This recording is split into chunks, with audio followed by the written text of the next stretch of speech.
Alright. So, eto na, guys, yung inyong mga live messages, kung ano lang yung maka-resonate sa inyo, take that message. Eto guys, eto yung negative guys, no? Chaos and conflict, mga kapiksi. Ibig sabihin, maaaring may konting gulo, konting gusot, no? Na ma-experience kayo, konting conflict sa ibang tao. Kaya, importante guys talaga na palagi kayo maging kalmado at all times, mga kapiksi, no? Kasi, yeah, importante na maging kalmado kayo and iwasan yung maging impulsive, iwasan yung magpadala sa mga bugso ng damdamin. Sabi nga,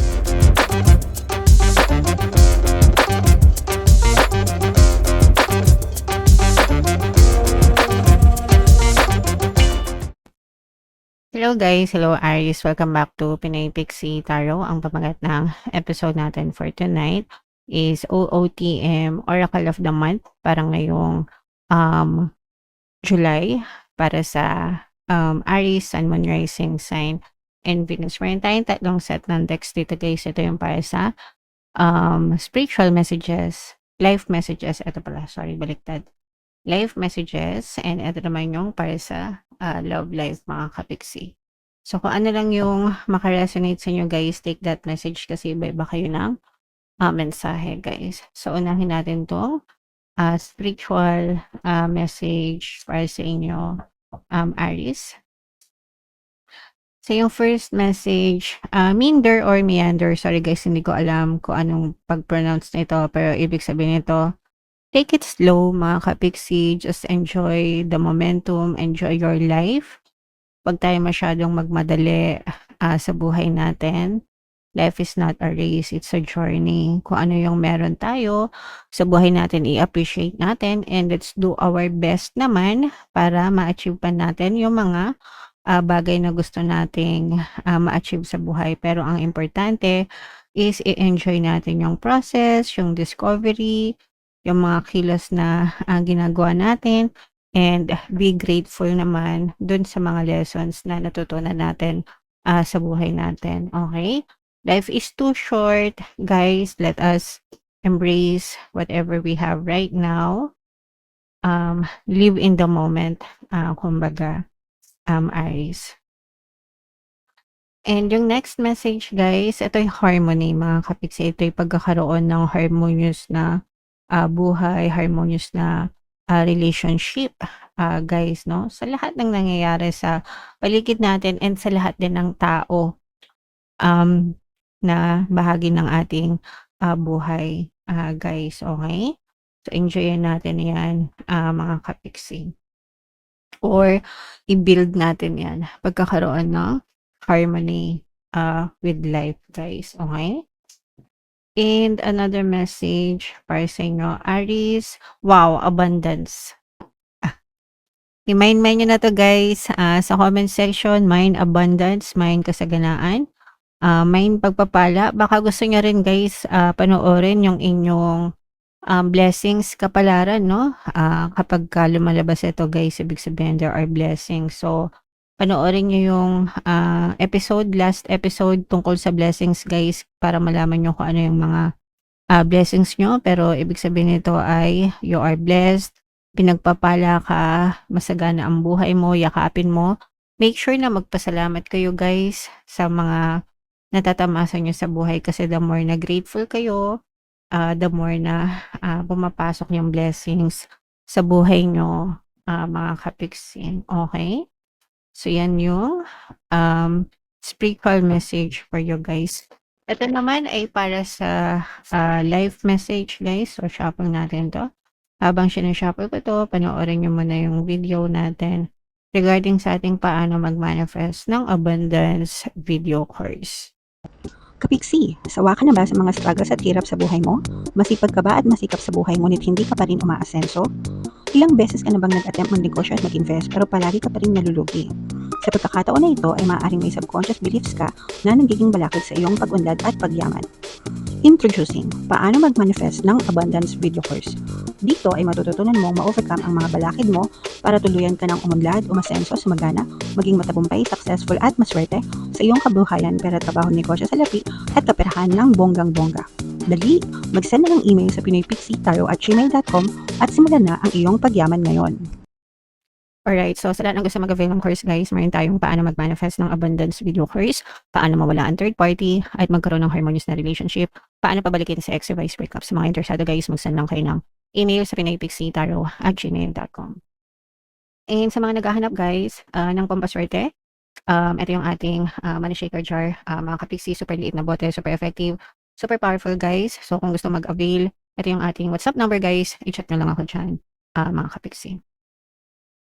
Alright, so eto na guys, yung inyong mga live messages, kung ano lang yung makaresonate sa inyo, take that message. Eto guys, eto yung negative guys, no? Chaos and conflict, mga kapixi, ibig sabihin, maaaring may konting gulo, konting gusot, no? Na ma-experience kayo, konting conflict sa ibang tao. Kaya importante guys talaga na palagi kayo maging kalmado at all times, mga kapixi, no? Kasi importante na maging kalmado kayo and iwasan yung maging impulsive, iwasan yung magpadala sa mga bugso ng damdamin. Sabi nga dito guys, 'di ba, kailangan panatilihin nyo yung pagkakaroon ng harmonious na relationship sa ibang tao para maiwasan itong mga conflict na ito, guys.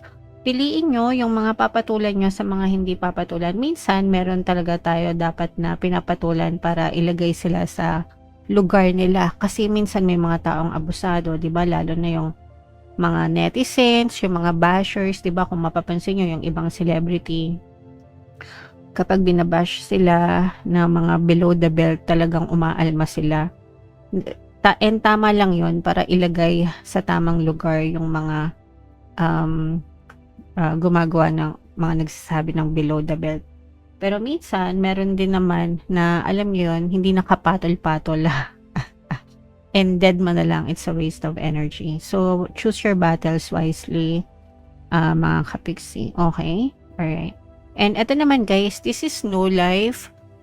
Every day, ito guys, you have to understand this, no? Every day na gumigising kayo, binibigyan kayo ng chance ni universe na baguhin yung buhay nyo by focusing your thoughts, your energy on your intentions every single day. Pagkagising nyo pa lang guys, gawin nyo na siyang habit. Anong ipagpapasalamat ko ngayon? Anong ifo-focus ng attention ko ngayon, 'di ba? Never mind the problems, never mind the chaos, yung current sitwasyon nyo. Mga kapixi, wag nyo na siyang pagbuhusan ng attention. Itanong nyo sarili nyo, anong itutuon ko ng pansin ngayon?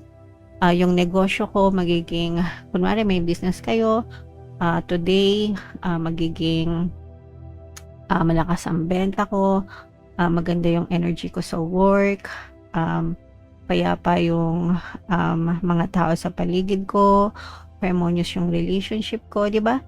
You set the intentions sa simula pa lang ng araw, guys. Pagkagising nyo pa lang, dapat pinipili nyo na, no? And gawin nyo siyang habit, mga kapigsi, para all throughout the day, nakakondisyon kayo, no? And if you drift off, okay lang yan. Just go back to your intention. So that's how you change your life for the better. Dapat umaga pa lang pinipili nyo na kung ano yung pinagbubuhusan nyo ng attention, mga kapiksi. Okay? Alright. And ito naman guys, be confident. You have to trust yourself, trust the divine, trust the process. Be confident na kung ano yung hinihiling nyo, kung ano yung gusto nyong mangyari, achieve nyo yan. Basta nagsisikap kayo, basta naniniwala kayo sa sarili nyo. And of course, syempre, basta nagdadasal kayo, sure na yan, mga kapiksi. Kailangan nyo lang mag-antay, huwag kayong masyadong maging atat, guys. Okay? Alright, so, yan ang mga life messages. Ito naman sa love life, guys, kung ano lang yung makaresonate sa inyo. Take that message. So, yung first message. Ito guys, tapos na, no? The relationship is over. Mag-resonate ito dun sa mga kapiksi natin na hiwalay na, no more second chances, mga kapiksi. Yung iba sa inyo, tumalikod na, nagbabay na. So you have to accept na it's over, mga kapiksi. Wala nang growth, wala nang revival, no second chance, no? So, it's over. Guys, so dapat dyan acceptance, forgiveness, and moving on na, guys. For some of you naman, ito naman yung mga ano pa lang, no? Yung mga bago-bago pa lang. So, ito pwedeng single pa lang kayo or nasa situationship pa lang kayo, mga kapiksi. And pwedeng in a relationship na pero nag-grow pa, nagsisimula pa mag-grow yung relationship. Pero mas magre-resonate ito dun sa mga situationship, mga friendship, ganyan na nagkakadevelopan, mga crush, ganyan. Lande. Kilig-kilig naman kayo dyan, okay? And another message, Aries, is eto, moving on na to guys, no? Kapag tapos na, move on na mga kapiksi. So, ito mag-resonate sa iba, guys, no? So, tapos na yung relationship, nag-move on na kayo, focus on yourself or focus on the next relationship. Pero, tapos na yon guys. It's time to move on. And kailangan, pag mag-move on talaga kayo guys, kailangan talagang magkaroon ng forgiveness para hindi nyo na dala-dala yung mga negative emotions guys, kasi may hirapan lang kayo sa next relationship nyo. Maaari pa siyang maging balakid guys, okay? Alright. So yeah, comment down below, Aries, if naka-resonate kayo dyan and lahat ng mga magaganda, i-mind nyo na sa comment section. And for more tarot readings, ito yung playlist nyo guys. Ito naman yung ating success stories ng paano mag-manifest ng abundance video course. Panoorin nyo itong video natin guys about money shaker jars. Thank you for liking, sharing, and subscribing. See you next time. I love you all guys. Have a nice day. Bye-bye.